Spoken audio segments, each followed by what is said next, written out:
नमस्कार दोस्तों, आप सबका स्वागत है। आप सबके अपने YouTube चैनल SBCL अंडाल में।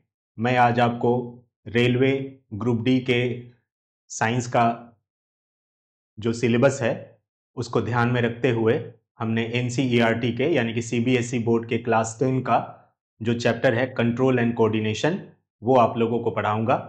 तो ये काफ़ी इम्पोर्टेंट चैप्टर है। मैंने पहले भी बताया है कि रेलवे ग्रुप डी में 2022 में जो एग्ज़ाम हुए हैं उसमें 95% जो सिलेबस का क्वेश्चन आया है वो क्लास 10 से दिए गए हैं। और एक आध दो चैप्टर है जैसे कि कोशिका वाला चैप्टर, ठीक है, उत्तक और कोशिका मतलब सेल और टिश्यू वाला एक चैप्टर है वो। और एक कोई चैप्टर है थोड़ा सा जिसमें कि वेलोसिटी वाला एक चैप्टर था, वहाँ से मतलब 95% जो सिलेबस है वो आपका क्लास 10 से ही दिए जा रहे हैं। इसलिए पहले आप क्लास 10 का एनसीईआरटी को अच्छी तरह से कंप्लीट करिए। इसके बाद जो दो तीन चैप्टर जिससे कि प्रश्न पूछे जा रहे हैं जो कि क्लास 9 के हैं एनसीईआरटी के, मैं वो भी करा दूंगा। लेकिन सबसे पहले आपको क्लास 10 के एनसीईआरटी के ऊपर अच्छी पकड़ करनी होगी। ध्यान रहे दोस्तों कि रेलवे ग्रुप डी में जो साइंस के 25 क्वेश्चन आएंगे आउट ऑफ 100, ये आपके रिजल्ट को यानी कि आपके मेरिट को बनाने में सबसे बड़ा सहयोगी साबित होगा। इसलिए अगर आपको रेलवे ग्रुप डी में जॉब लेना है तो आप एनसीईआरटी के ऊपर अच्छी तरह से पकड़ बनाइए। और मैं इस वीडियो में आपको एनसीईआरटी को पढ़ाऊंगा और इसके बाद जो पार्ट 2 होगा इसमें मैं एमसीक्यूज आपको पढ़ाऊंगा।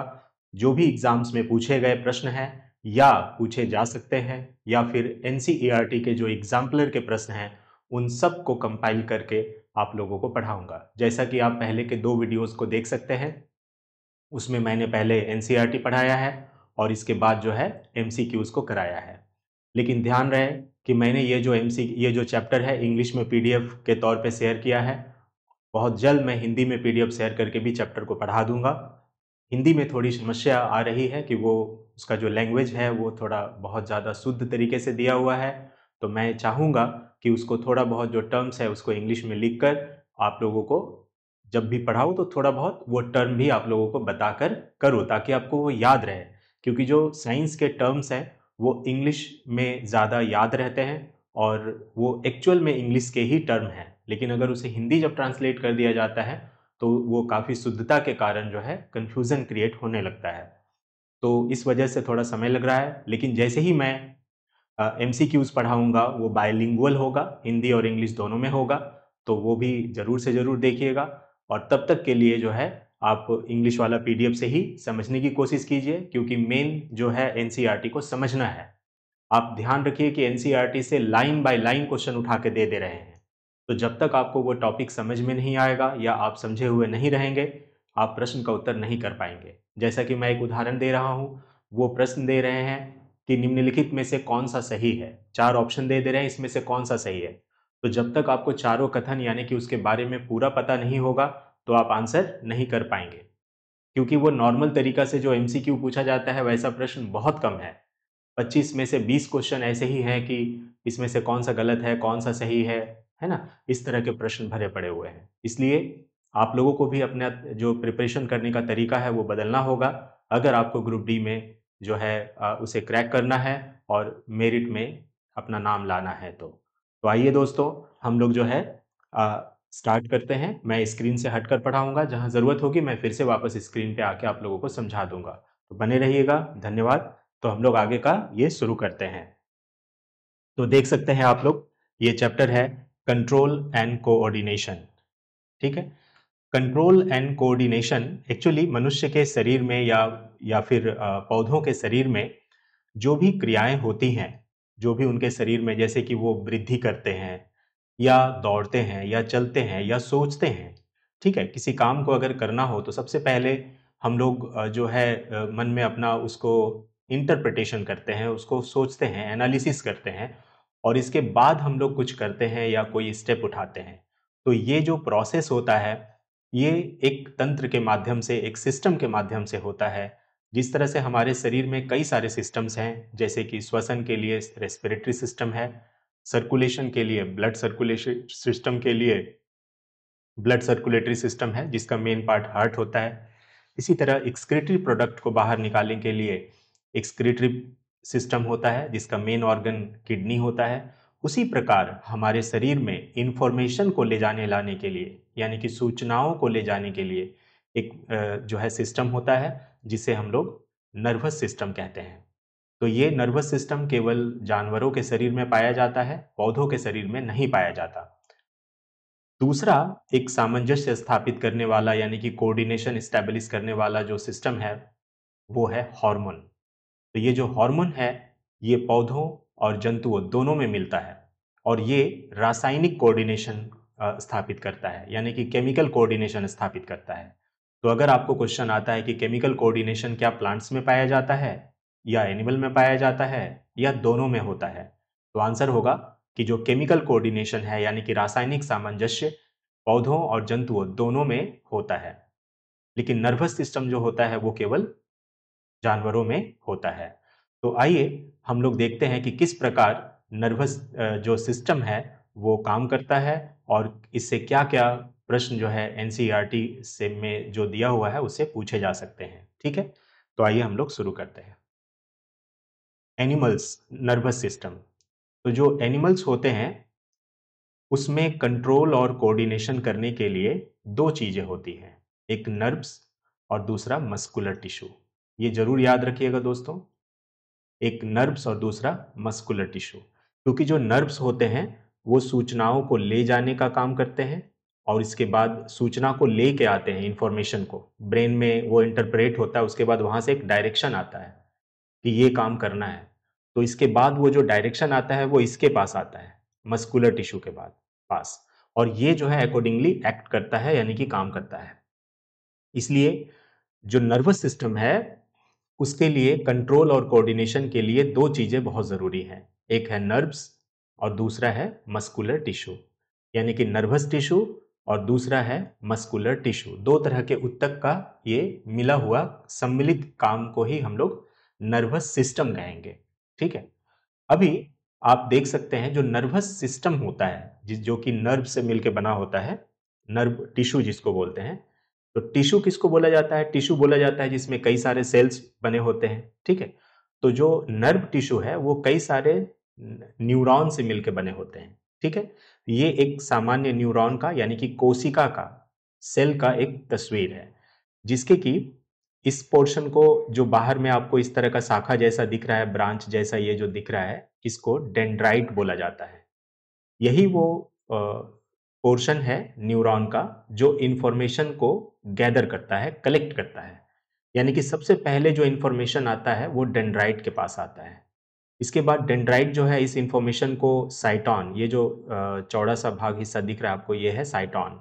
तो साइटॉन से होते हुए इस तरह से मूव करता है एक्सॉन में, ये एक्सॉन है एक ये के जरिए, और इसके बाद नर्व का ये एंडिंग पोर्शन है।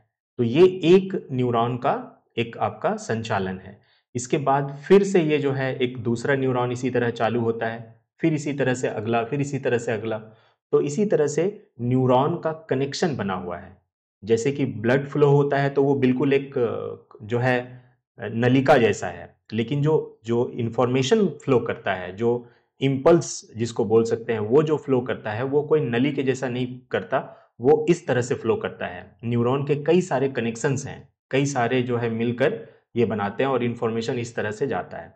तो आइए हम लोग देखते हैं कि जो इंफॉर्मेशन को कलेक्ट करता है, ठीक है, न्यूरॉन का मेनली जो है दो तरह का ये होता है, एक इंफॉर्मेशन को कलेक्ट करने वाला और इंफॉर्मेशन को ब्रेन तक ले जाता है, और एक दूसरा होता है जो ब्रेन से डायरेक्शन को, जब ये इंफॉर्मेशन जाता है तो इंफॉर्मेशन वहां पर जाकर एनालिसिस करता है दिमाग उसको, और अकॉर्डिंगली वहां से डायरेक्शन देता है यानी कि ऑर्डर देता है। उस ऑर्डर को लेके आने के लिए एक नर्व होता है, यानी कि एक इंफॉर्मेशन को ले जाने वाला और दूसरा वहां से आदेश को लाने वाला, डायरेक्शन को लाने वाला, और इन दोनों को जोड़ने के लिए भी होता है जिसे रिले न्यूरॉन कहा जाता है। ठीक है, रिले। तो यहां पर आप देखिए कि जो भी इंफॉर्मेशन लिया जाएगा, जहां से कलेक्ट किया जाएगा, वो जनरली कहां से किया जाएगा? सेंस ऑर्गन से किया जाएगा, जैसे कि ईयर से, नोज से, टंग से, है ना। तो ये जो यहाँ पे स्किन भी हो सकता है। तो जो जो सेंस ऑर्गन हैं उन सब जगहों पर जो है इंफॉर्मेशन को सबसे पहले क्या किया जाता है, एक्वायर किया जाता है। तो इसीलिए इसको रिसेप्टर बोलते हैं। ये जो न्यूरॉन है जो कि इंफॉर्मेशन को गैदर कर रहा है या वहां से ले जा रहा है, ठीक है, उसको बोला जाता है रिसेप्टर्स। तो मान लीजिए कि जो टेस्ट को लेके जाएगा उसको गस्टेटरी रिसेप्टर बोलेंगे। क्या बोलेंगे दोस्तों, गस्टेटरी रिसेप्टर्स। ये सब छोटी छोटी बातें हैं, याद रखिएगा, क्योंकि यहीं से सारे प्रश्न जो है बनेंगे। जो भी प्रश्न बनेंगे मैं उनको आपको पढ़ाऊंगा।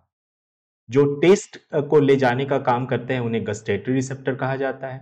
इसी प्रकार जो स्मेल को ले जाते हैं उनको ऑल्फैक्टरी रिसेप्टर कहा जाता है। ठीक है, तो ये जो है ये सब क्या है, रिसेप्टर है।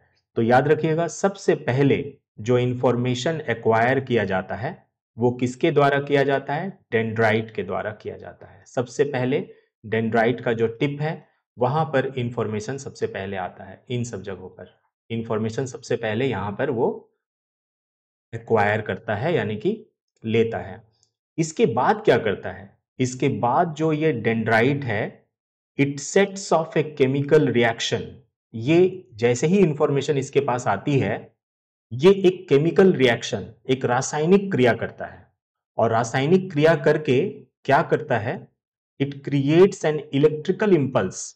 और इसके बाद ये एक जो है इलेक्ट्रिकल इंपल्स क्रिएट करता है, यानी कि विद्युत आवेग, है ना, उत्पन्न करता है। अब ये जो आवेग है, this impulse travels from the dendrite to the cell body. इसके बाद ये जो डेंड्राइट का हिस्सा देख रहे हैं, यहां से ये कहा जाता है सेल बॉडी में, है ना, यहां से ये कहा जाएगा सेल बॉडी में जाता है, जिसको साइटॉन बोलते हैं। And then along the axon, इसके बाद एक्सॉन में जाता है, इस तरह से जाएगा एक्सॉन में। At the end of the axon, जहां पर एक्सॉन खत्म होती है, the electrical impulse sets off the release of some chemicals. इसके बाद ये जो इलेक्ट्रिकल इंपल्स जा रहा था, जो विद्युत आवेग जा रहा था, वो एक केमिकल जो है रिलीज करता है। और यही केमिकल्स जो है क्रॉस करता है इस गैप को, जिसको सिनेप्स कहा जाता है। ये बहुत इंपॉर्टेंट है कि दो न्यूरॉन का जो गैप होता है, जो रिक्त स्थान होता है दोनों न्यूरॉन के बीच में, उसे क्या कहते हैं, तो उसे सिनेप्स कहते हैं। और जो सिनेप्स है ना, याद रखिएगा, वो इलेक्ट्रिकल इंपल्स को केमिकल इंपल्स में कन्वर्ट करते हैं। ठीक है, और इसके बाद फिर अगला, and start a similar electrical impulse in A dendrite of the next neuron. और आप जानते हैं कि ये जहां पे ये खत्म हो रहा है, यहीं पे एक और न्यूरॉन होगा, इसी के आस में सटा हुआ, यानी कि कनेक्शन में एक न्यूरॉन होगा। तो ये जो नर्व का जो एंडिंग पोजीशन है, और यहां पर जो एक न्यूरॉन स्टार्ट होगा, यानी कि यहां से फिर आपका उसी तरह डेंड्राइट, सेल बॉडी, ऐसा करके एक जो है इस तरह का न्यूरॉन होगा। ठीक है, तो फिर वो जो मूवमेंट है, ये यहां से केमिकल रिएक्शन करके फिर से वो जो है इलेक्ट्रिकल इंपल्स में कन्वर्ट होगा, और इसी तरह से जाते रहेगा। तो जरा सा समझ के देखिए, सबसे पहले फर्स्ट ऑफ ऑल कौन काम कर रहा है, सबसे पहले काम कर रहा है डेंड्राइट। डेंड्राइट जो है वो इंफॉर्मेशन को एक्वायर कर रहा है। ये एक्वायर करके इसको किसमें बदल दे रहा है, किसमें बदल दे रहा है दोस्तों, इलेक्ट्रिकल इंपल्स में बदल रहा है। ध्यान रखिएगा, इसी तरह के प्रश्न जो है एग्जाम्स में पूछे जाते हैं, इलेक्ट्रिकल इंपल्स। इसके बाद ये जो इलेक्ट्रिकल इंपल्स है, जब नर्व का एंड में जा रहा है, यानी कि दो जगह पे जहां पे गैप है, जिसको सिनेप्स कहते हैं, वहां पर ये फिर से किस में बदल जा रहा है, वहां पर ये फिर से एक केमिकल सिग्नल में बदल जा रहा है, केमिकल सिग्नल में बदल जा रहा है। ठीक है, और फिर से ये इसी तरह आपका डेंड्राइट में जाएगा, फिर उसी तरह साइटॉन, फिर एक्सॉन, फिर इस तरह से एंडिंग में, लास्ट में जाकर के क्या होगा, finally it allows delivery of such impulses from neuron to the other cell such as muscle cell और ग्लैंड। क्योंकि जहां पर काम करना है ना, जिस जगह पर उसको काम करना है, फाइनली वो वहीं पे जाके इंफॉर्मेशन को, यानी कि इंपल्स को जाकर डिलीवरी करेगा। ठीक है, तो ये ध्यान रखिएगा कि जो सूचनाओं का ट्रांसफर हो रहा है, वो सबसे पहले उसमें जो है डेंड्राइट जो है इंफॉर्मेशन को कलेक्ट कर रहा है, उसको वो इलेक्ट्रिकल इंपल्स में बदल रहा है। इसके बाद वो साइटॉन में जा रहा है, साइटॉन से एक्सॉन, एक्सॉन से फिर दो न्यूरॉन का जो गैप है, जिसको सिनेप्स कहते हैं, वहां पर वो एक केमिकल सिग्नल में कन्वर्ट हो रहा है। और फिर इसके बाद वही कहानी चालू हो जा रहा है, डेंड्राइट के पास जा रहा है, फिर उसी तरह साइटॉन, फिर एक्सॉन, इसके बाद नर्व एंडिंग। तो ये जो नर्व्स हैं, ये कई सारे नर्व्स कनेक्टेड होते हैं आपस में, इंटरकनेक्टेड होते हैं इंफॉर्मेशन को, सूचनाओं को ले जाने के लिए, लाने के लिए। ठीक है, तो ध्यान रखिएगा कि जहां पर दो आपका सिनेप्स, दो न्यूरॉन जहां पर कनेक्टेड होते हैं, उसी जगह पर केमिकल सिग्नल में ये कन्वर्ट होता है फॉर ऑनवर्ड ट्रांसमिशन। यानी कि ये जो केमिकल सिग्नल में कन्वर्ट हो रहा है, ये कहां पर हो रहा है? ये हो रहा है सिनेप्स में। ये सिनेप्स में कन्वर्ट होता है केमिकल सिग्नल में फॉर ऑनवर्ड ट्रांसमिशन, ताकि वो आगे इंफॉर्मेशन जा सके। ठीक है, ये ध्यान रखिएगा। यहां पर ये हो गया। अभी देखिए कि अगर मान लेते हैं कि कोई एक ऐसा सिचुएशन क्रिएट हुआ, ठीक है, मान लेते हैं कि एक ऐसा सिचुएशन क्रिएट हुआ जिसमें कि बहुत क्विक एक्शन लेने की जरूरत है। मतलब इतना क्विक एक्शन लेने की जरूरत है कि इंसान का जान चला जाएगा अगर जल्दी से एक्शन नहीं हुआ तो। मान लीजिए कि कोई एक गाड़ी किसी के किनारे से एकदम अब धक्का देने ही वाली थी, तभी वो आदमी हट जाता है। ठीक है, अचानक से कुछ उसको आग का झटका लगा या कुछ लगा, वो अपने आप को बचाने के लिए कूद पड़ता है, या फिर वो जो है अचानक से सचेत हो जाता है, मतलब अलर्ट हो जाता है, अपने आप को बचा लेता है।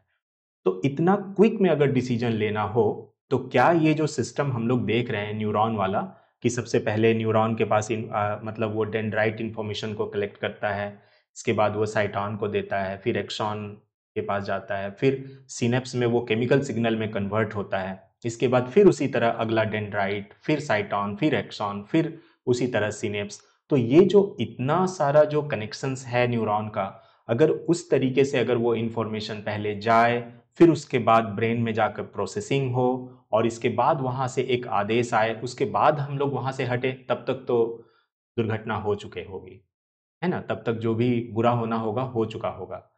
तो कुदरत ने हमारे शरीर में ये जो सिस्टम है, ये नॉर्मल तरीका है ना? ये कैसा तरीका है? Normal course of movement of information है, कि हमारे शरीर में जो सूचना है, इंफॉर्मेशन है, वो कैसे जाता है, ये नॉर्मल तरीका है।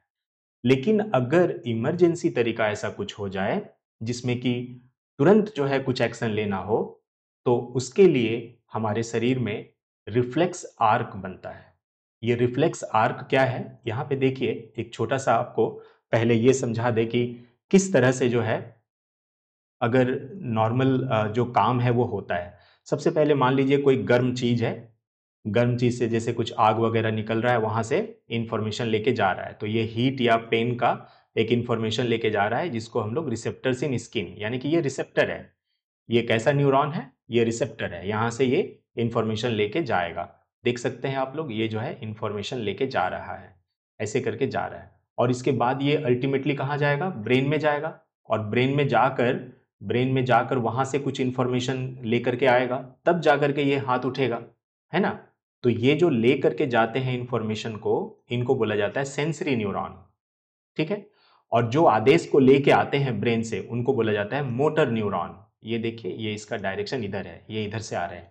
जैसा कि आप इसको ऐसे तुलना कर सकते हैं कि ह्यूमन हार्ट में जो ब्लड सर्कुलेशन हो रहा था, उसमें दो तरह के जो है वेन थे, दो तरह के थे, एक आर्टरी और एक जो है आर्टरी और एक वेन।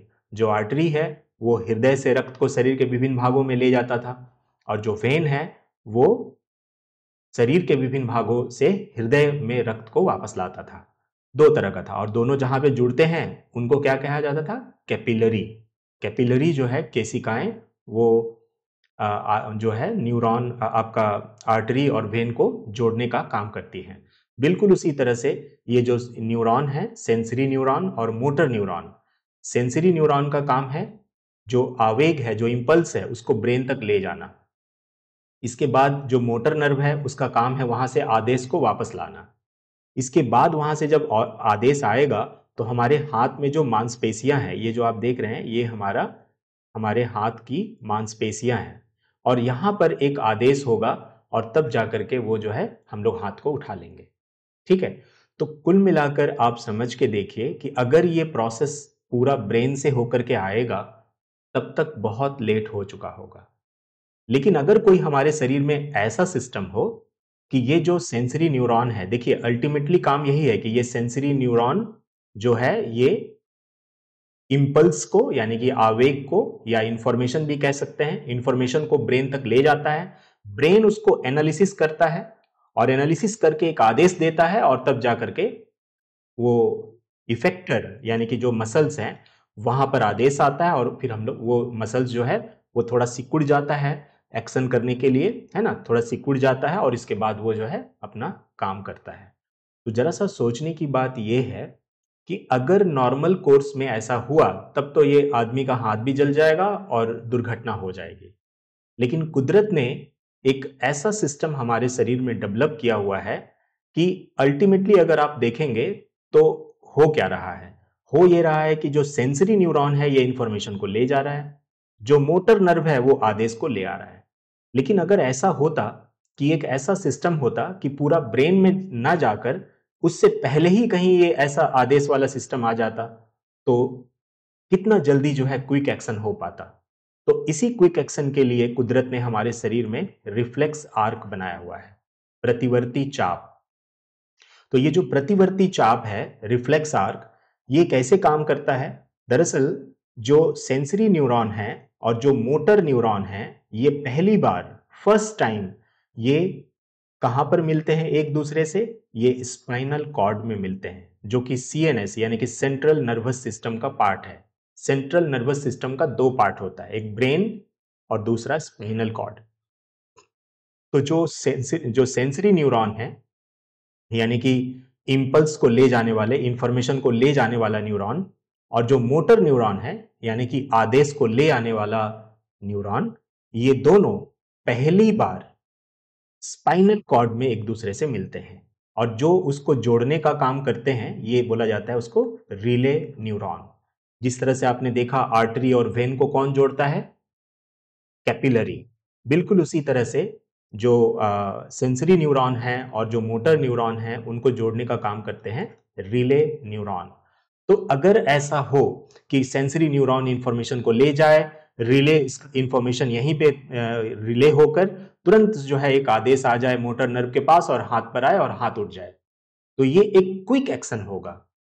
ठीक है, तो ये ध्यान रखिएगा, ये जो सिस्टम है ये अचानक और अकस्मात होने वाले घटनाओं के लिए है, जिससे कि हम क्विक एक्शन ले सके, जिसमें सोचने का टाइम ना हो, जिसमें कि ब्रेन में हम लोग एनालिसिस करेंगे ऐसा इतना टाइम ना हो। आपने अक्सर देखा होगा कि जब कोई ऐसी दुर्घटना घटती है या अचानक हम किसी चीज से बचते हैं या कोई मतलब एकदम हम उसको उस समय हमारा ब्रेन उसको प्रोसेस नहीं कर पाता कि हमें क्या करना है, हमें डिसीजन लेंगे, ऐसा ऐसा नहीं होता। हम अचानक अपने आप को बचा लेते हैं और ऐसा लगता है जैसे हमें किसी ने बचा लिया, है ना? तो ऐसी घटनाएं जिसमें सोचने का वक्त ना हो, इसमें यानी कि उसमें ब्रेन का इन्वॉल्वमेंट ही ना हो, वैसे घटनाओं को रिफ्लेक्स एक्शंस कहते हैं। और ये जो रिफ्लेक्स एक्शंस हैं ये रिफ्लेक्स आर्क के द्वारा जो है कंडक्ट होती है। तो याद रखिएगा कि सेंसरी न्यूरॉन और जो मोटर न्यूरॉन है वो पहली बार कहां पर मिलते हैं एक दूसरे से? स्पाइनल कॉर्ड में मिलते हैं। ठीक है, जो इंफॉर्मेशन को गैदर करते हैं उसे रिसेप्टर, और जो एग्जीक्यूट करते हैं मतलब काम को, जैसे आदेश को एग्जीक्यूट करेंगे उनको इफेक्टर कहेंगे। तो रिसेप्टर जितने भी सेंस ऑर्गन हैं, रिसेप्टर कौन कौन हो सकते हैं? जितने भी सेंस ऑर्गन हैं वो सभी रिसेप्टर वहां पर होगा, रिसेप्टर न्यूरॉन होगा। और इफेक्टर जो काम करेंगे वो दो ही होगा, एक होगा मसल्स, क्योंकि मसल्स को वहां काम करना होता है, और दूसरा है ऑर्गन, और दूसरा है आपका मसल्स और ग्लैंड, है ना, ग्रंथियां, ग्लैंड्स।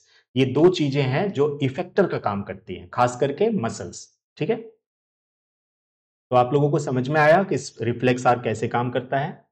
आप लोग भी थोड़ा बुक को ध्यान से पढ़िएगा, समझ में आएगा। अब हम आते हैं ह्यूमन ब्रेन के बारे में। ठीक है, ह्यूमन ब्रेन, ह्यूमन ब्रेन देखिए जो स्पाइनल कॉर्ड है is made up of nerves which supply information to think about. Spinal cord में नर्व्स होता है जो इंफॉर्मेशन को लेके कहां जाता है? ब्रेन में जाता है, और ताकि उसको जो है सोचा जा सके, उसको एनालिसिस किया जा सके। इसके लिए ब्रेन जो है वो मेन कोऑर्डिनेटिंग सेंटर है बॉडी का, यानी कि हमारे शरीर का जो सबसे प्रमुख सामंजस्य स्थापित करने वाला, कोऑर्डिनेशन करने वाला जो ऑर्गन है वो है ब्रेन। ठीक है, ब्रेन क्या करता है, they receive information from all parts of the body and integrate it. याद रखिएगा, जो ब्रेन है वो सेंसरी न्यूरॉन के माध्यम से शरीर के विभिन्न हिस्सों से इंफॉर्मेशन को रिसीव करता है और उसे इंटीग्रेट करता है, उसे जो है एनालिसिस करता है और एक आउटपुट देता है कि उसे क्या करना है। ठीक है, फाइनली वो डिसीजन वही देता है brain. The communication between the central nervous system and the other parts of the body is facilitated by peripheral nervous system। याद रखिएगा, ये भी क्वेश्चन बहुत इंपॉर्टेंट है कि जो हमारा सेंट्रल नर्वस सिस्टम है यानी कि ब्रेन हो गया और स्पाइनल कॉर्ड, और जो other parts of the body है यानी कि ब्रेन और नर्वस सिस्टम, ब्रेन और स्पाइनल कॉर्ड को अगर छोड़ दीजिए तो बाकी जो बॉडी का हिस्सा बच जा रहा है उसके बीच में अगर कम्युनिकेशन करना हो तो वो कैसे किया जाता है, वो किया जाता है पेरिफेरल नर्वस सिस्टम, उसको बोलते हैं PNS. PNS peripheral nervous system. और जो सेंट्रल नर्वस सिस्टम था जिसमें ब्रेन और स्पाइनल कॉर्ड था वो है सीएनएस, है ना, सेंट्रल नर्वस सिस्टम। तो जो पीएनएस है उसके माध्यम से कोऑर्डिनेशन स्थापित होता है। कैसे होता है, it consisting of cranial nerves. Cranial nerves होता है जो ब्रेन से निकलता है, एंड स्पाइनल नर्व्स, जो स्पाइनल नर्व्स होता है ये स्पाइनल कॉर्ड से निकलता है। The brain thus allows us to think and take action based on the thinking, और इसके बाद हम लोग सोचकर ब्रेन में एनालिसिस करके कुछ भी डिसीजन या फिर परमिशन ब्रेन देता है। अब ये जो प्रोसेसिंग वगैरह आप देख रहे हैं जिससे कि एक इनपुट आ रहा है ब्रेन में, उसके बाद वहां से एक आउटपुट आ रहा है कि क्या करना है, इसके लिए ब्रेन को 3 भागों में बांटा गया है कि कौन कौन सा पोर्शन क्या काम करता है। तो जो हमारा ह्यूमन ब्रेन है मेनली उसमें 3 पार्ट होते हैं, फोर ब्रेन, मिड ब्रेन और हिंड ब्रेन। फोर ब्रेन मतलब अग्र मस्तिष्क, मिड ब्रेन माने मध्य मस्तिष्क और हिंड ब्रेन मतलब पश्च मस्तिष्क। जो फोर ब्रेन होता है, अब यहां से सभी इंपॉर्टेंट क्वेश्चन चालू हो रहा है, अच्छा से समझिएगा। जो फोर ब्रेन होता है it is the main thinking part of the brain, ये ब्रेन का सबसे इंपॉर्टेंट सोचने वाला भाग है। ठीक है, यहां पर क्या होता है कि मेनली जो है सुनना, हियरिंग, स्मेल, हाँ देखना, साइट, ये सब जो है फोर ब्रेन में होता है। सुनना, सूंघना, है ना, देखना, ये सारे जो फंक्शंस हैं ये कहां पर किए जाते हैं, फोर ब्रेन अग्र मस्तिष्क में होते हैं। ठीक है, इसके बाद आप दूसरा देख सकते हैं, अगर हमारे शरीर में जो है भूख वगैरह लग रहा है, हंगर या प्यास लग रही है, भूख प्यास, ये भी हमारे फोर ब्रेन का ही पार्ट है। ठीक है, अग्र मस्तिष्क में ही ऐसा होता है। और हमारे शरीर में जो भी वॉलेंट्रीली मसल्स होते हैं, ठीक है, motor area which control the movement of the voluntarily muscles. Voluntarily muscles होते बोलते हैं, मसल्स 2 तरह के होते हैं, एक वॉलेंटरी एक इनवॉलेंटरी, है ना, स्वैच्छिक, और एक होता है ऐच्छिक। जो ऐच्छिक है जिसको कि हम अपने इच्छा से मूव करते हैं, जैसे कि पैर का मसल, हाथ का मसल, ये हुआ वॉलेंटरी मसल्स। तो जो वॉलेंटरी मसल्स हैं उनका भी जो है कंट्रोल यहीं से होता है, फोर ब्रेन के जरिए होता है। अब आप देख सकते हैं यहां पर एक हमारे ह्यूमन ब्रेन का एक ये, जिसमें ये मिड ब्रेन है, ठीक है, ये वाला फोर ब्रेन हिस्सा है, और ये जो है ये हिंड ब्रेन का हिस्सा है। हिंड ब्रेन में मेनली पोन्स, मेडुला और सेरिबेलम होता है। सबका हम लोग अभी काम जरूर पढ़ेंगे क्योंकि यही आता है उसका क्या फंक्शंस है। ये है हाइपोथैलेमस, ये है पिट्यूटरी ग्लैंड, छोटा सा एक मटर के दाने के जैसा होता है पिट्यूटरी ग्लैंड, ठीक है, ये पिट्यूटरी ग्लैंड जिसको मास्टर ग्लैंड कहा जाता है।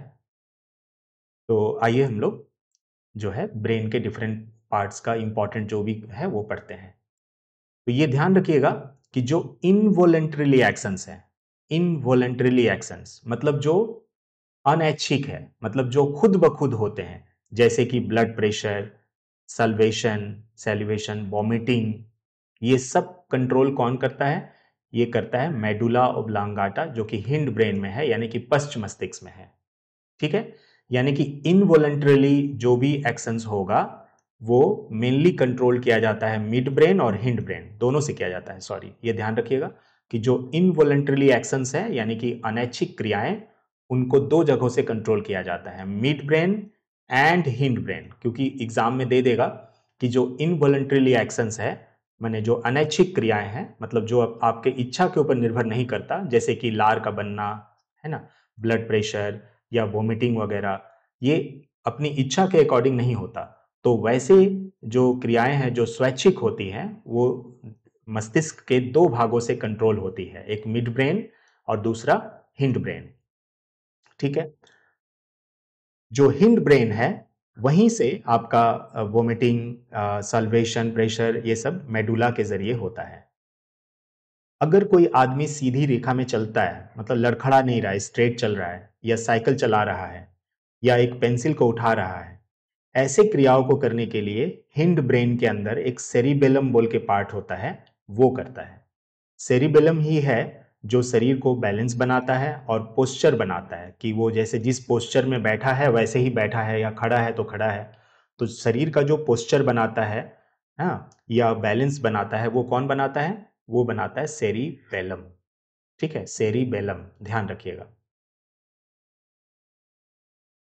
अब हम लोग आते हैं कि जो नर्वस टिश्यू है वो कैसे काम करता है।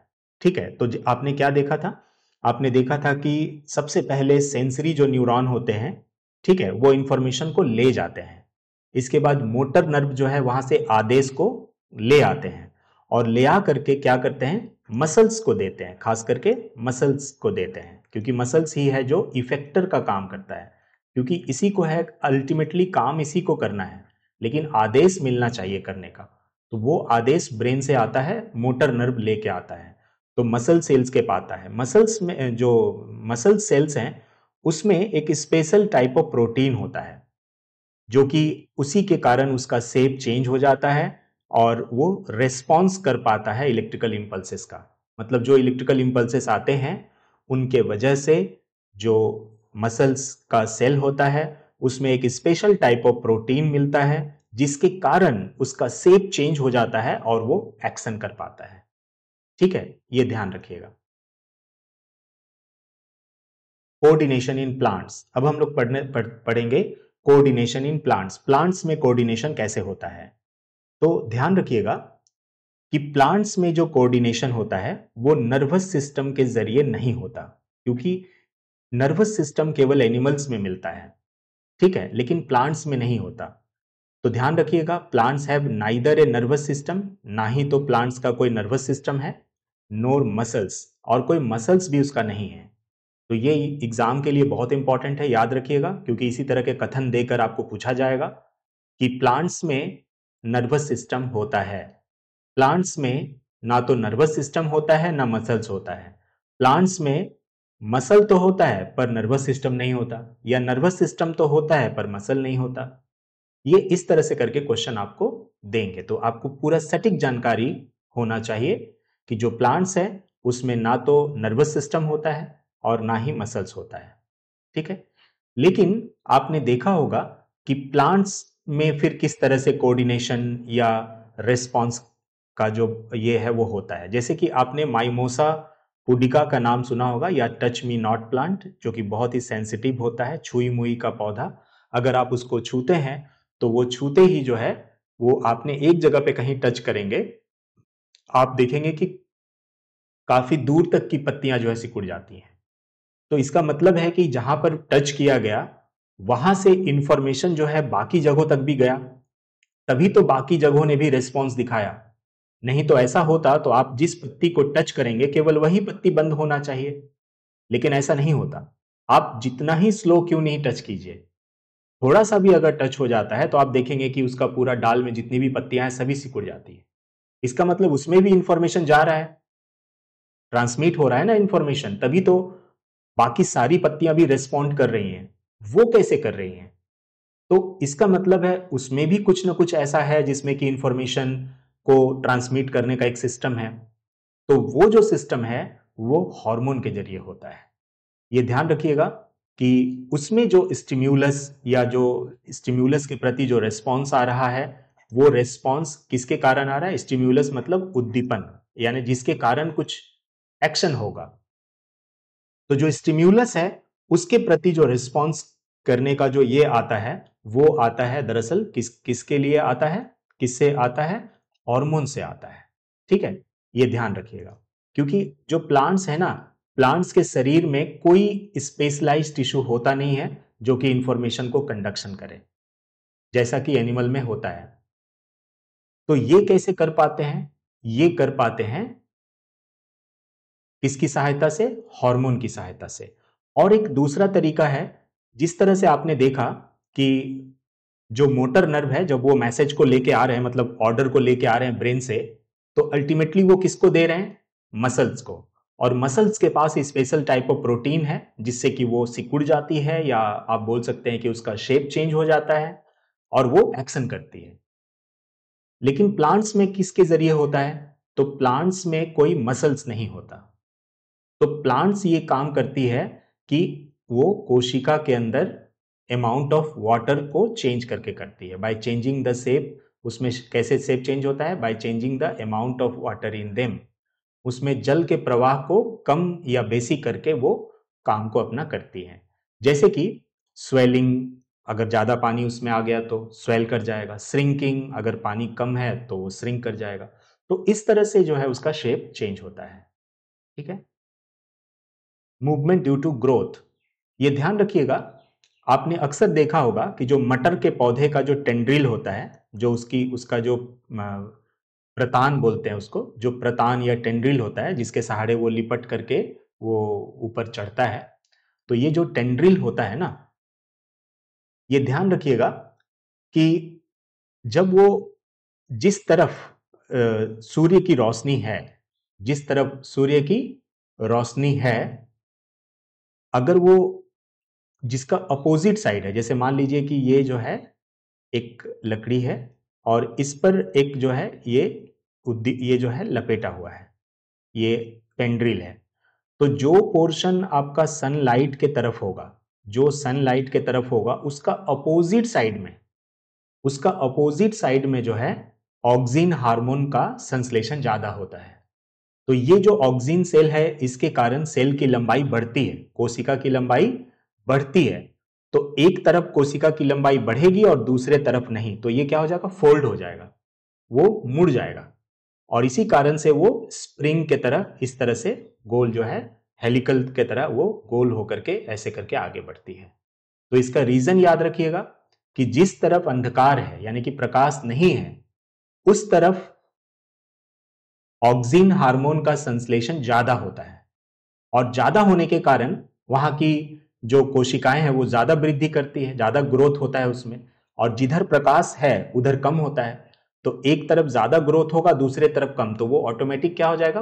फोल्ड हो जाएगा, मुड़ जाएगा। और इसीलिए वो स्प्रिंग के तरह या हेलिकल डिजाइन के तरह ऐसे ऐसे लपेट के ऊपर चढ़ती है। ये देख सकते हैं, प्रकाश के तरफ ये मुड़ गई।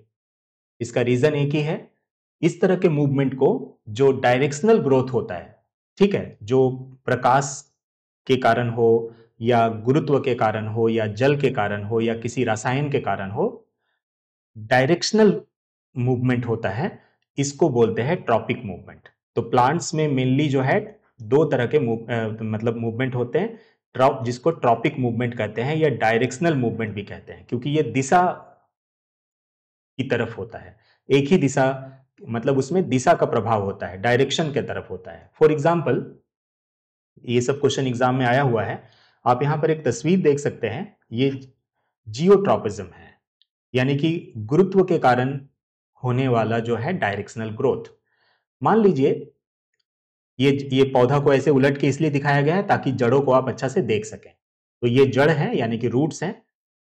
तो रूट्स में पॉजिटिव जियोट्रॉपिज्म है, यानी कि जड़ उसी दिशा में बढ़ता है जिस दिशा में गुरुत्वाकर्षण है।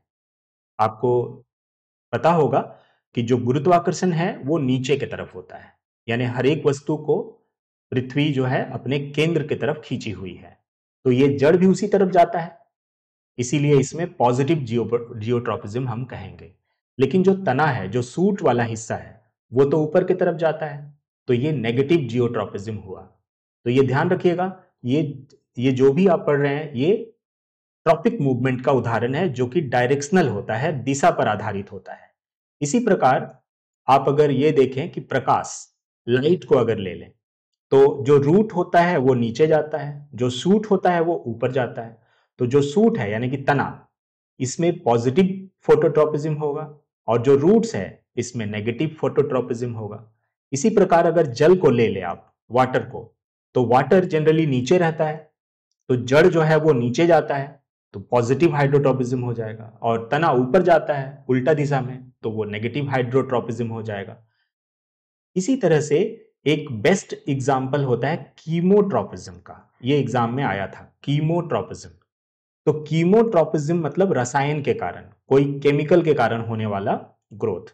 तो जो कीमोट्रॉपिज्म है उसका बेस्ट एग्जाम्पल है जो पोलन ट्यूब होता है ना, आपने पढ़ा है, हमने आप लोगों को जो चैप्टर है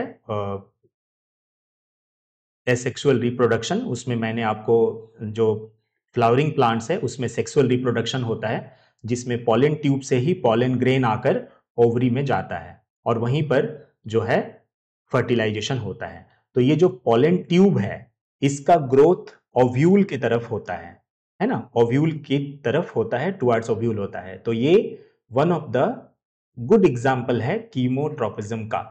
तो आपसे अगर क्वेश्चन आए कि कीमोट्रॉपिज्म का उदाहरण कौन सा है, पोलन ट्यूब का ओव्यूल की तरफ बढ़ना, तो यही इसका सटीक आंसर होगा।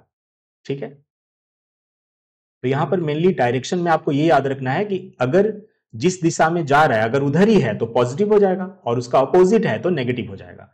एक और एग्जांपल आपको थोड़ा सा याद दिला दें, जैसे मान लीजिए कि जो जड़ है, तो जड़ है वो गुरुत्व की तरफ जाता है, ग्रेविटी की तरफ नीचे, तो वो पॉजिटिव जियोट्रॉपिज्म हो जाएगा। और जो तना है यानी कि सूट जो है वो ऊपर जाता है यानी कि ग्रेविटी के अगेंस्ट जाता है, तो उसको हम लोग नेगेटिव जियोट्रॉपिज्म बोलेंगे।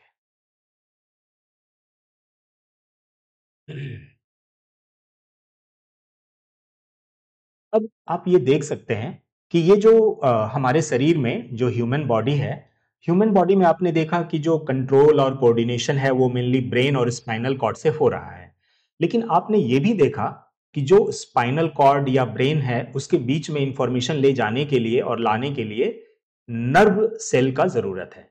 तो अगर ये नर्व सेल जो एक दूसरे से कनेक्टेड होते हैं, इंटरकनेक्टेड होते हैं, ये केवल नर्व के ही इंफॉर्मेशन को लेके जाएंगे और लेकर के आएंगे। ये बाकी कोशिकाओं में अगर कहीं जरूरत है तो वहां पे नहीं कर पाएंगे। जहां पर नर्व का कनेक्शन ही नहीं है वहां पर वो काम नहीं कर पाएंगे। तो ये वन ऑफ द ड्रॉबैक है नर्वस सिस्टम का। नर्वस सिस्टम उसी अंग से काम करवा सकते हैं जहां पर उसका कनेक्शन है, जिस कोशिका से उसका कनेक्शन है। लेकिन जिस कोशिका के साथ उसका कनेक्शन ही नहीं है वहां पर वो काम नहीं कर पाएंगे। तो फिर इन सब जगहों से अगर कहीं काम करवाना हो तो हमारे शरीर में कुदरत ने उसको कंट्रोल और कोऑर्डिनेट करने के लिए हार्मोन्स दिए हैं।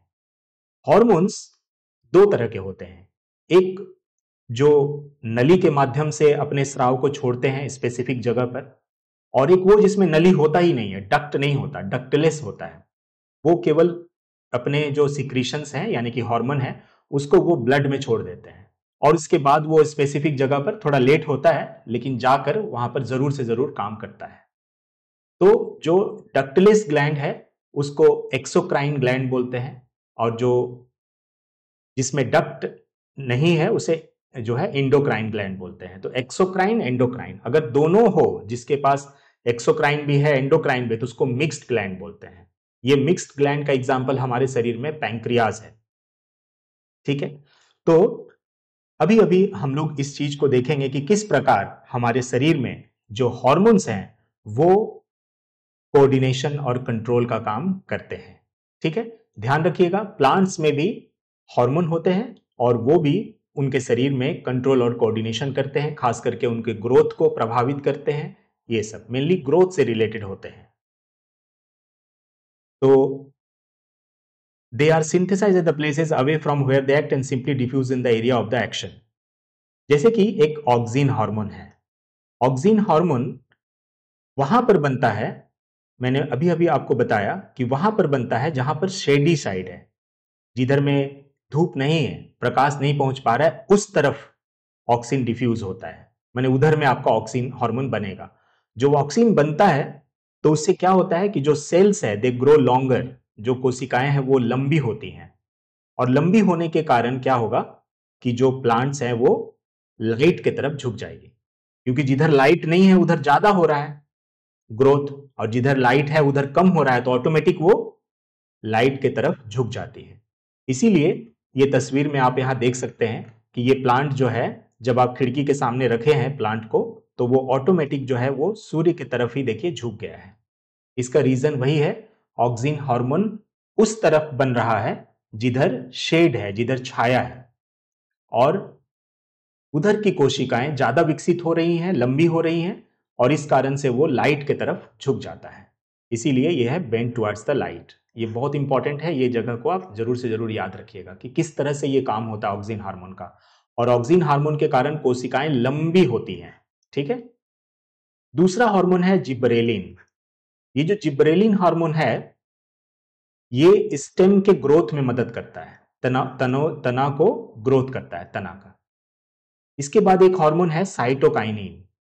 जो साइटोकाइनिन है ये सेल डिवीजन को प्रमोट करता है, कोशिका विभाजन को उसमें मदद करता है, और ये उस भाग में ज्यादा रहता है जहां पर ज्यादा सेल डिवीजन की जरूरत पड़ती है, जैसे कि फ्रूट्स और सीड्स। ये बहुत इंपॉर्टेंट है कि फ्रूट्स और सीड्स में कौन सा सेल डिवीजन होने का चांसेस है, कौन सा हार्मोन का होने का ये है मतलब, तो वो है साइटोकाइनिन।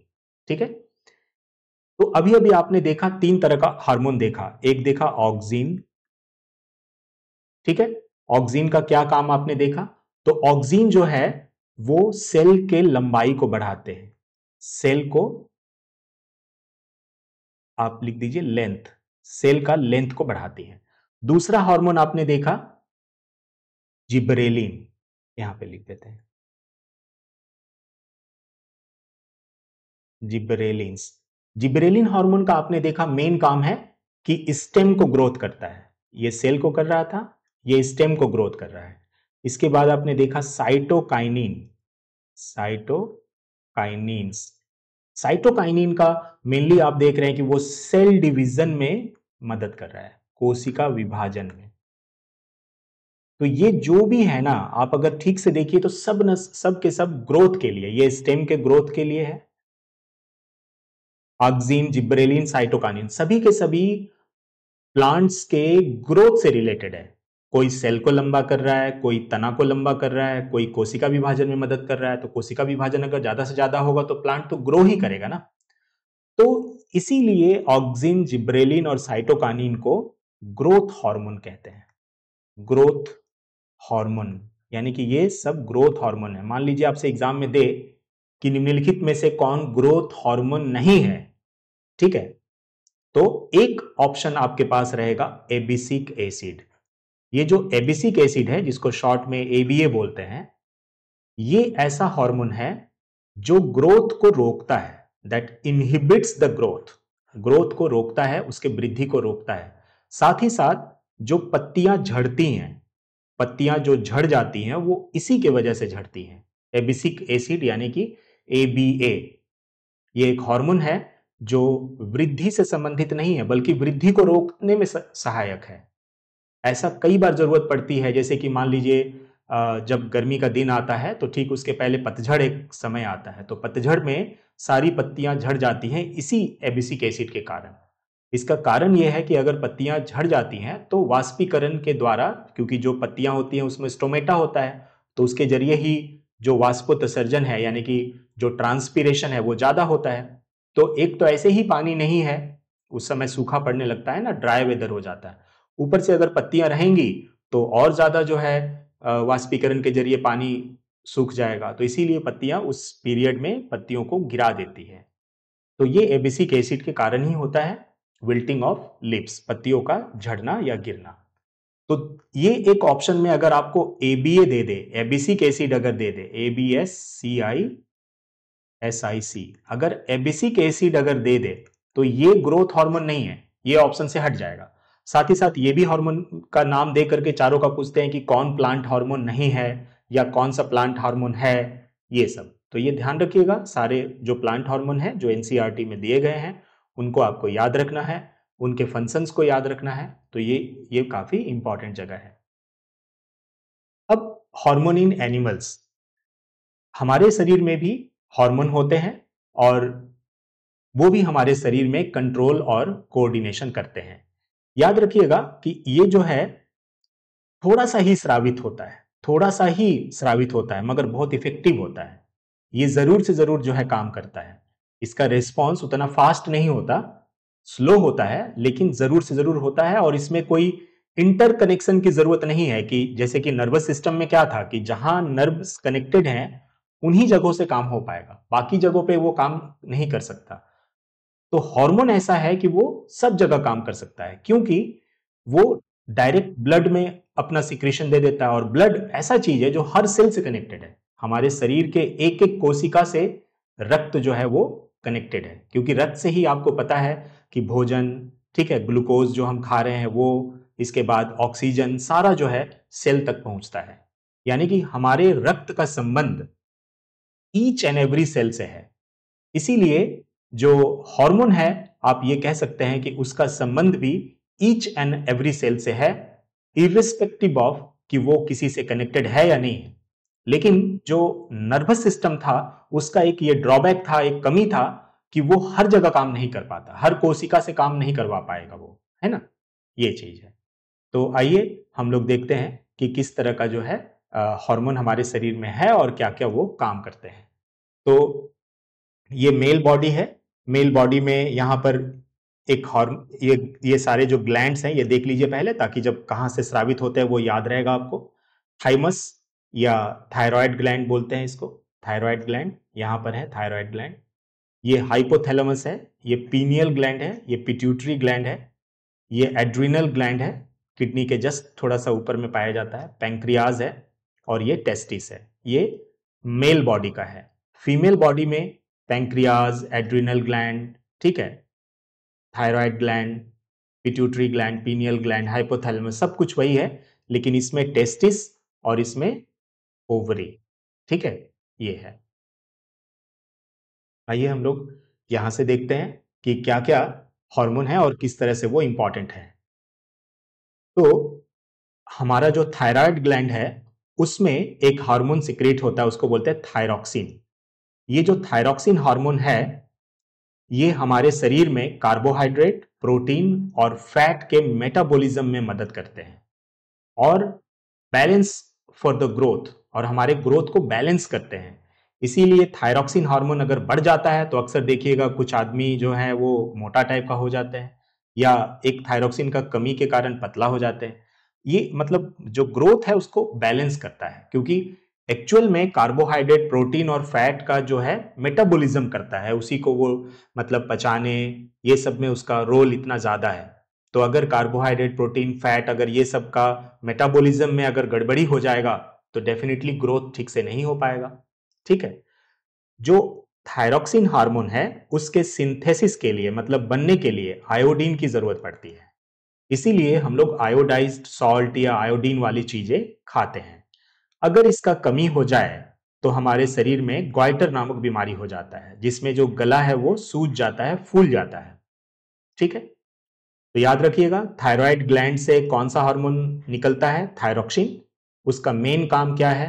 कार्बोहाइड्रेट, प्रोटीन और फैट का मेटाबॉलिज्म करता है, ठीक है, और हमारे शरीर में बैलेंस ग्रोथ बनाता है, ग्रोथ को बैलेंस करता है। आयोडीन थायरॉक्सिन के सिंथेसिस में मदद करता है और यही वजह है कि इसका कमी से ग्वाइटर नामक बीमारी हो जाता है और गले फूल जाते हैं। नेक्स्ट जो एनसीईआरटी के हिसाब से हमारे शरीर में जो ग्लैंड दिया गया है वो है पिट्यूटरी ग्लैंड। ये जो पिट्यूटरी ग्लैंड है इसे मास्टर ग्रंथि भी कहा जाता है, क्योंकि ये हमारे शरीर का ऐसा ग्लैंड है जो बाकी ग्लैंड्स को भी कंट्रोल करता है, इसीलिए इसे मास्टर ग्लैंड भी कहा जाता है। तो ये जो हार्मोन है इससे ग्रोथ हार्मोन सिक्रीट होते हैं। कौन से हार्मोन सिक्रीट होते हैं पिट्यूटरी ग्लैंड से? ग्रोथ हार्मोन, यानी कि बड़ा और छोटा करने वाला हार्मोन। अगर इसका सिक्रीशन ज्यादा हो जाएगा तो वो बच्चे जो है वो काफी लंबे, टॉल हो जाएंगे। अगर इसका कमी हो जाएगा बचपन में तो वो ड्वार्फ हो जाते हैं, थोड़ा हाइट कम हो जाता है, ये है। अब ये जो पिट्यूटरी ग्लैंड है ना, ये अगर कभी इसका इसका जो है कंट्रोल अगर ज्यादा या कम सिक्रीशन हो रहा है ग्रोथ हार्मोन, तो उसको कंट्रोल करता है हाइपोथैलेमस। ये याद रखिएगा, हाइपोथैलेमस जो है हार्मोन को रिलीज में मदद करता है। किसके हार्मोन को रिलीज करने में मदद करता है? पिट्यूटरी ग्लैंड के। यानी कि पिट्यूटरी ग्लैंड तो मास्टर ग्लैंड है, ये तो बाकी ग्लैंड्स पर भी कंट्रोल करता है, लेकिन पिट्यूटरी ग्लैंड के भी सिक्रीशंस को कंट्रोल करता है हाइपोथैलेमस। ठीक है, पिट्यूटरी ग्लैंड के भी ये को करता है कौन? हाइपोथैलेमस करता है। तो अगर ये बच्चों में पिट्यूटरी ग्लैंड से जो ग्रोथ हार्मोन सिक्रीट हो रहा है उससे अगर कमी हो जाए, ठीक है, अगर कुछ कमी हो जाए तो डॉर्फिज्म हो जाता है, थोड़ा बौनापन हो जाएगा, और अगर ज्यादा सिक्रीट हो जाए तो वो बहुत ही ज्यादा लंबा हो जाएगा, टॉल हो जाएगा। ये है नेक्स्ट हार्मोन जो एनसीईआरटी के अकॉर्डिंग दिया हुआ है हमारे सिलेबस में, वो है टेस्टोस्टेरॉन, जो कि मेल में स्रावित होता है, और दूसरा है ओएस्ट्रोजन जो फीमेल में स्रावित होता है। आपने देखा होगा कि 12 से 14 साल या 10 से 12 साल की उम्र में जब प्यूबर्टी आती है, तो उस प्यूबर्टी में बहुत सारे चेंजेस आते हैं, है ना, मेल और फीमेल दोनों में। तो वो जो चेंजेस आते हैं वो इसी हार्मोन टेस्टोस्टेरॉन और ओएस्ट्रोजन के कारण होता है। टेस्टोस्टेरॉन मेल्स में होता है और ओएस्ट्रोजन जो है वो फीमेल्स में होता है। नेक्स्ट हार्मोन जो है एज पर सिलेबस वो है इंसुलिन। जो इंसुलिन हार्मोन है वो पैंक्रियाज से प्रोड्यूस होता है। ये जो पैंक्रियाज है ये ऐसा हार्मोन है जो हमारे शरीर में ब्लड शुगर लेवल को कंट्रोल करता है। ब्लड शुगर लेवल को क्या करता है? कंट्रोल करता है। अगर इसका सिक्रीशन ठीक ठाक हो रहा है तो ब्लड शुगर लेवल को वो कंट्रोल में रखेगा, लेकिन अगर इसका जो है ब्लड शुगर लेवल अगर कम हो जाए तो ये भी सिक्रीशन भी कम हो जाता है। तो ये अब ऑटोमेटिक जो है ये होता रहता है। तो याद रखिएगा कि पैंक्रियाज जो है इसको रिस्पॉन्ड करता है ज्यादा इंसुलिन स्रावित करके। अगर देख लेंगे कि ब्लड शुगर लेवल राइज कर गया है, बढ़ गया है, तो जो पैंक्रियाज के जो सेल हैं वो उसको नोटिस करते हैं और अकॉर्डिंगली इंसुलिन का जो सिक्रीशन है वो बढ़ा देते हैं, जिससे कि शुगर कंट्रोल में हो जाता है। और अगर कम हो जाता है तो इसका सिक्रीशन भी कम हो जाता है। मान लीजिए ब्लड शुगर लेवल कम है तो इसका सिक्रीशन भी कम हो जाता है। कभी कभी हमारे शरीर में ब्लड शुगर लेवल इतना ज्यादा बढ़ जाता है तो जो पैंक्रियाज के सेल्स हैं उनसे जो इंसुलिन स्रावित होता है उससे वो उसको कम नहीं कर पाते, कंट्रोल नहीं कर पाते। वैसे में बाहर से इंसुलिन का इंजेक्शन लेना पड़ता है। तो ये बहुत ही इंपॉर्टेंट बात है कि जो इंसुलिन है वो क्या काम करता है? वो ब्लड शुगर लेवल को कंट्रोल करता है। तो जो हमारा पैंक्रियाज है उसमें दो तरह के सेल होते हैं। जो पैंक्रियाज होता है उसमें हमारा दो तरह का सेल होता है, एक होता है अल्फा सेल और बीटा सेल। जो अल्फा सेल है उसमें से इंसुलिन निकलता है और जो बीटा सेल है उससे ग्लूकागॉन निकलता है। दो तरह का है। पैंक्रियाज ही हमारे शरीर में एक ऐसा ग्लैंड है, पैंक्रियाज, जो मिक्स्ड ग्लैंड के नाम से जाना जाता है। मिक्स्ड ग्लैंड का मतलब होता है ये इंडोक्राइन भी है और एक्सोक्राइन भी है। दूसरा, जो पैंक्रियाज है वो एकमात्र ऐसा ग्लैंड है जिससे हार्मोन भी सिक्रीट होते हैं और एंजाइम्स भी। आपको याद होगा कि हमारे शरीर में पैंक्रियाज से कौन सा एंजाइम स्रावित होता है? क्या आपने हमारा वो वीडियो देखा है, डाइजेशन इन ह्यूमन बॉडी? तो आप जरूर से जरूर कमेंट बॉक्स में लिखिएगा कि पैंक्रियाज के द्वारा कौन सा हार्मोन सिक्रेट होता है और पैंक्रियाज के द्वारा कौन सा एंजाइम सिक्रेट होता है। ये दोनों आप जरूर कमेंट बॉक्स में लिखिएगा।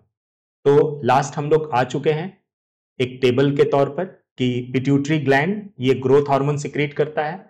तो ये ग्रोथ ऑर्गन के ग्रोथ के लिए जरूरी है। थायरॉक्सिन थायराइड ग्लैंड से निकलता है, मेटाबॉलिज्म में सहायता करता है ये। इंसुलिन ये ब्लड शुगर लेवल को कंट्रोल करता है। कहां से स्रावित होता है? पैंक्रियाज, पैंक्रियाज से स्रावित होता है। टेस्टोस्टेरॉन ये टेस्टिस से स्रावित होता है। ये मेल रिप्रोडक्टिव सेक्स ऑर्गन को डेवलपमेंट में मदद करता है। और बहुत सारे प्यूबर्टी के टाइम में जो चेंजेस आते हैं वो भी इसी हार्मोन के कारण आते हैं, टेस्टोस्टेरोन। इसी तरह फीमेल्स में ऑएस्ट्रोजन होता है जो ओवरी से सिक्रेट होता है, और ये फीमेल सेक्स ऑर्गन के डेवलपमेंट में मदद करता है, और साथ ही साथ जो मेंस्ट्रुअल साइकिल है उसको रेगुलेट भी करता है। एड्रिनेलिन, ये एड्रिनल ग्लैंड से स्रावित होता है। इसे इमरजेंसी कंडीशन में जो भी हार्मोन, जो भी हमारे शरीर में अचानक कुछ डिसीजन होता है या अचानक कुछ ऐसी घटनाएं होती है जिससे हमें क्विक डिसीजन लेने की जरूरत पड़ती है, उस टाइम में एड्रिनेलिन ग्लैंड से जो है एड्रिनेलिन नामक हार्मोन स्रावित होता है। इसी तरह रिलीजिंग हार्मोन जो होता है वो हाइपोथैलेमस से सिक्रीट होता है, और पिट्यूटरी ग्लैंड से जो हार्मोन रिलीज होते हैं उसको कंट्रोल करता है, यानी उसको स्टिम्युलेट करता है। पिट्यूटरी ग्लैंड से अगर कम स्रावित हो रहा है तो ये ज्यादा सिक्रीट करने के लिए प्रमोट करेगा, अगर कम सिक्रीट हो रहा है तो ज्यादा, ज्यादा हो रहा है तो कम, उसको स्टिम्युलेट करता है। मतलब मेनली आप कह सकते हैं कि जो हाइपोथैलेमस ग्लैंड है जिससे रिलीजिंग हार्मोन निकलता है और वो पिट्यूटरी ग्लैंड के सिक्रीशन को कंट्रोल करता है। ठीक है, तो ये चैप्टर हम लोगों का कंप्लीट है दोस्तों। एक यहां से भी कुछ कुछ प्रश्न आते हैं तो ये देख लीजिए। Chemical coordination is seen in both plants and animals. जो केमिकल कोऑर्डिनेशन है वो किसके द्वारा होता है? वो हार्मोन्स के द्वारा होता है। तो आपने क्या देखा कि प्लांट्स और एनिमल्स दोनों में हार्मोन्स होते हैं, तो इसलिए आप ये कह सकते हैं कि जो केमिकल कोऑर्डिनेशन है वो प्लांट्स और एनिमल्स दोनों में होते हैं। ठीक है, कंट्रोल और कोऑर्डिनेशन करने के लिए दो चीजें जरूरी है, एक नर्वस सिस्टम और दूसरा हार्मोन, जो कि इंसानों में मिलता है। नर्वस सिस्टम भी है, मतलब जानवरों में नर्वस सिस्टम भी है और हार्मोन भी है, लेकिन प्लांट्स में क्या होता है? प्लांट्स में केवल और केवल हार्मोन होता है। और जो नर्वस सिस्टम में जो जो मैसेज जाता है वो किस रूप में जाता है? इलेक्ट्रिकल इंपल्स के तौर पे जाता है, याद रखिएगा, इलेक्ट्रिकल इंपल्स के तौर पे जाता है, विद्युत आवेग के रूप में जाता है। तो ये चैप्टर हम लोगों का कंप्लीट है दोस्तों। आप सबसे रिक्वेस्ट है कि अच्छा से चैप्टर को जो पढ़ाए हैं पढ़िएगा, साथ ही साथ आप बुक रखिए और बुक में पढ़िए, मार्क करिए, और इसके बाद मैं इसका एमसीक्यू लेके आऊंगा, तो आप लोग जरूर से जरूर जो है देखिए और ये कीजिए और बिल्कुल सीरियसली तैयारी कीजिए। जरूर से जरूर आपका रिजल्ट होगा, नौकरी आपको मिलेगी ही मिलेगी। ऐसी मन में आप इच्छा लेकर ही तैयारी करें, एक एम बनाकर चले, आपको कामयाबी अवश्य मिलेगी। धन्यवाद।